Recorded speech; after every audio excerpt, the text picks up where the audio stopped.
Ito level up lahat. And you see Nag-level up pa. Look at the roster of directors. They're respectable people. Walang patapod na director. Or to say, at least yung track record nito, even Jade Casos who did Reconnect, Sigrid Andrea Bernardo is known sa field with the Angel Aquino film before. Parang Jeffrey Jaturian, Raymond Red, yung sa Shake Rattle, Ian Lorenos, lahat, si Sugar Praico, sino pa ba? So walang bagong directors? Wala na. Parang, uy, ang galing nilang lahat. So, hindi sila pwedeng pumalya dito kasi nakakahiya sa mga viewers. Number one, that's it. Pressure. Number two, I guess, well, nag-iba kasi yung viewing habits ng mga tao, di ba? May ibang option na para mapanood ang pelikula. But ito yung parang, sorry, but iba pa rin yung theater experience. When sama-sama kayong natatakot, tumitili, or nagdi-discuss ng pelikula, no? It becomes a barkada event or a family event.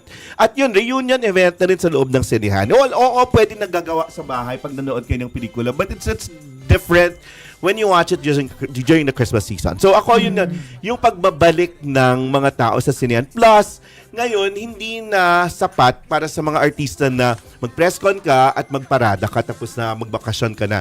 No, they go to the theaters, ha? Nagba-block screening, pumupunta sa mga theaters kasi kailangan nila, kasi nakita natin, ang lakas ng concerts, ng live acts, ang lakas ng theater, because of the interaction of people. So yun yung kailangan maramdaman ng mga tao that na hindi lang siya tapos na output on screen.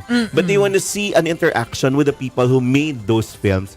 During the premiere night, ang maganda ngayon, after ng pagpapalabas ng pelikula, yun, nakikita niyo mga artista, no?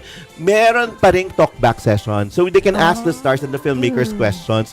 At least hindi malakeson na kailangan mong i-challenge at parang intindihin at ma-appreciate naman yung mga pelikula. But ganon, may ganong interaction because we have to approximate the live interaction. Kasi that's something you don't do on streaming, di ba? Parang yun, kailangan may added value. And the Metro Manila Film Fest is that event that people look forward to every year. So, maraming salamat sa pagsali nyo kahit anong mangyari.